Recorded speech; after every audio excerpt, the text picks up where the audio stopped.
Bienvenue tout le monde à cette partie 14 de notre étude sur l'Apocalypse. On a vu la dernière fois tout ce qui touchait au monde spirituel, qui était la quatrième dimension, qui était les eaux au-dessus des eaux. Notez que les eaux sont au pluriel, donc il n'y a pas juste la quatrième dimension qui est dans la hauteur.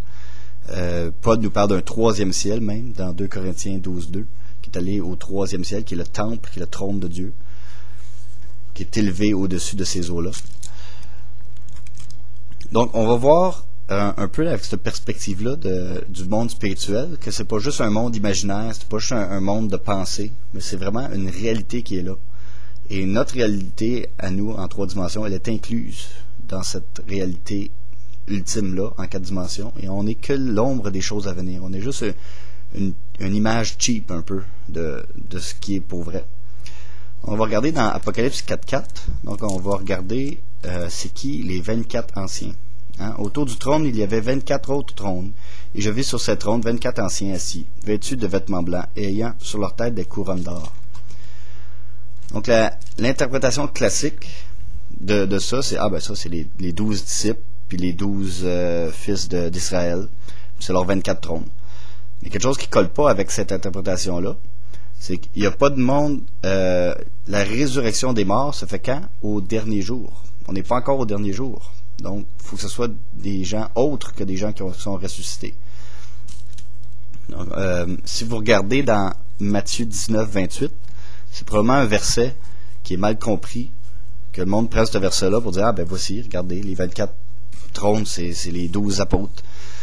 Ça dit, au verset 28, « Et Jésus leur dit, je vous dis en vérité, à vous qui m'avez suivi, que lorsque le Fils de l'homme sera assis sur le trône de sa gloire, dans le renouvellement qui doit arriver, vous aussi serez assis sur 12 trônes, jugeant les 12 tribus d'Israël. » Voici, regarde, c'est les 12 trônes, c'est 24, bon.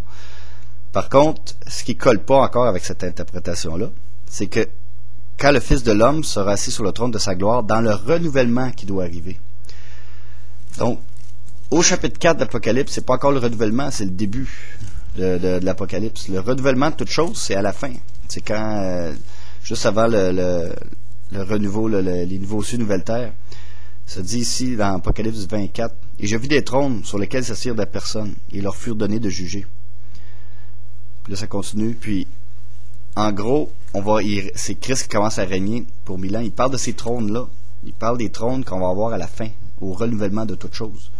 Donc, ça ne colle pas vraiment avec Apocalypse 4.4, qui n'est pas tout à fait le renouvellement. Il n'y a rien de nouveau encore. Il n'y a pas eu de destruction, de jugement pour que le tout soit renouvelé. Donc, il faut trouver une autre interprétation pour les 24 anciens. Ça ne peut pas être les 12 disciples. Puis deuxièmement, c'est Jean qui regarde. Fait que Jean serait vu, il dit, « Hey, c'est moi ça. » Donc, Jean ne pouvait pas être à 2 places en même temps. Donc, Jean serait reconnu. Il aurait dit, je me suis vu moi et 23 autres. Non, ça marche pas de même. Là. Donc, on va regarder dans Hébreu, on va regarder un personnage qui s'appelle Melchisédek. Avant, on va aller voir son histoire dans Genèse. Genèse 14, versets 18 à 20. Donc, c'est qui ce Melchisédek-là? Il y en a qui disent, c'est juste une image de Jésus. Ah ouais? On va regarder, est-ce que c'est vraiment ça? Il faut faire attention avec ce qu'on entend puis ce qu'on prend pour acquis.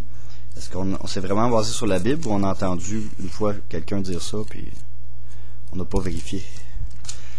Genèse 14, 18 à 20. Et Melchisédek, roi de Salem, fit apporter du pain et du vin. Or, il était sacrificateur du Dieu Très-Haut. Et il bénit Abraham et dit, « Béni soit Abraham par le Dieu Très-Haut, fondateur des cieux et de la terre. Et béni soit le Dieu Très-Haut, qui a livré tes ennemis entre tes mains. » Et Abraham lui donna la dîme de tout.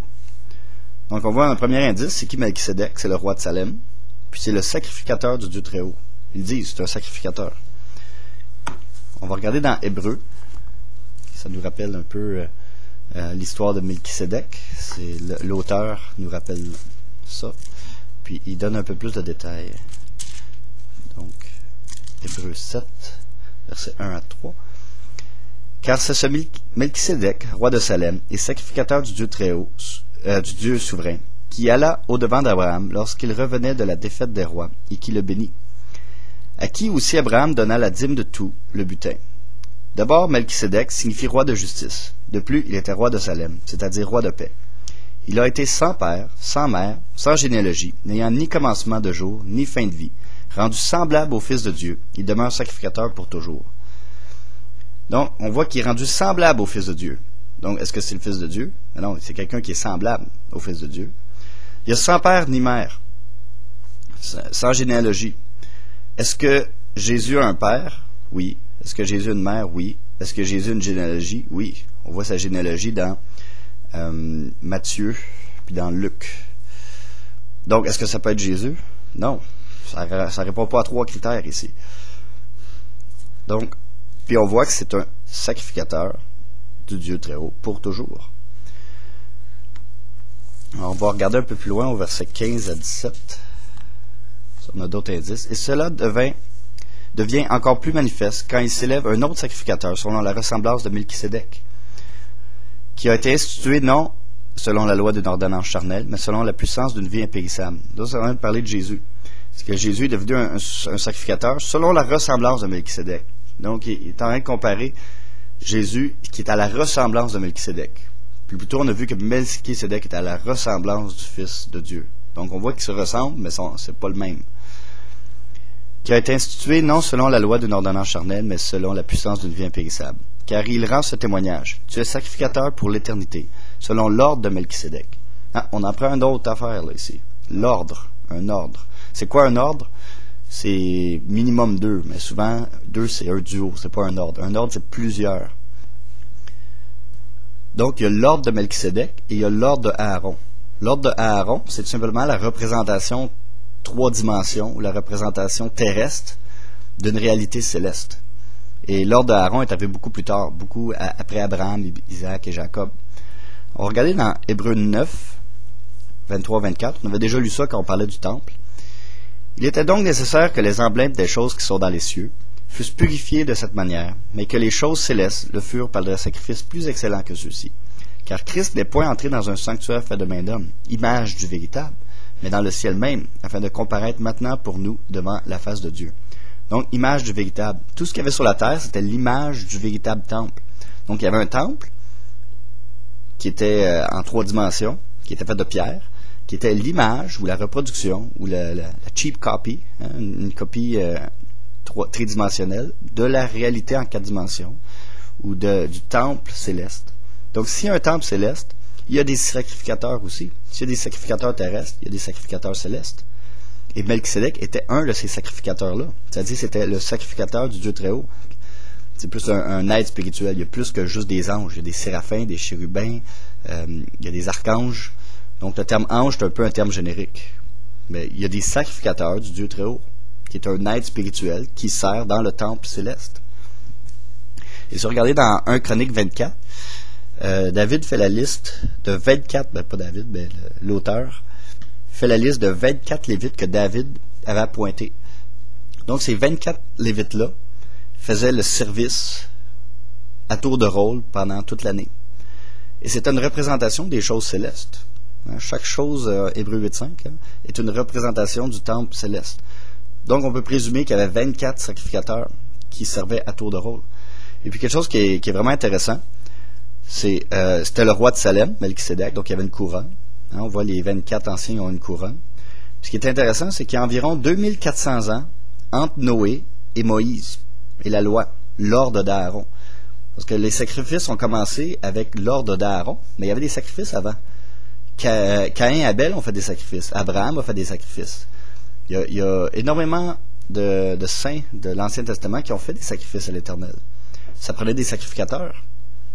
C'était qui? Et on en a vu un. Abraham a rencontré un de ces sacrificateurs-là qui était Melchisédek. Donc on peut suggérer que 24 fois 100, donc chacun à tour de rôle, ont fait 100 ans pour être sûr d'avoir un médiateur entre Dieu et les hommes en attendant le vrai médiateur qui est Jésus. Comme je disais, ça c'est une interprétation. Je suis ouvert à d'autres suggestions. Je suis enseignable. Donc, si jamais vous avez un verset qui met en lumière peut-être une autre interprétation, n'hésitez pas, écrivez un commentaire sur la vidéo. Je vais vraiment regarder avec un cœur ouvert les commentaires. Je suis toujours prêt à découvrir des nouvelles choses, à changer même mon interprétation, ma vue des choses, s'il y a des versets à l'appui. C'est pas juste, j'ai une idée, ça prend des versets à l'appui. Donc, n'hésitez pas à m'écrire. Donc, c'est intéressant, on va relire Apocalypse 4.4. Ça dit, autour du trône, il y avait 24 autres trônes, et je vis sur ces trônes 24 anciens, assis, vêtus de vêtements blancs, ayant sur leur tête des couronnes d'or. Donc, ils ont des couronnes, le roi de Salem. Ce que ça suggère, c'est qu'il y a beaucoup d'êtres spirituels. Il y a les chérubins, il y a les animaux, qui sont les chérubins. Tu as les 24 anciens, qui sont des êtres spirituels, qui servaient dans le temple. Mais pourquoi ils sont assis sur le trône, puis ils jettent leur couronne, parce qu'ils sont à la retraite?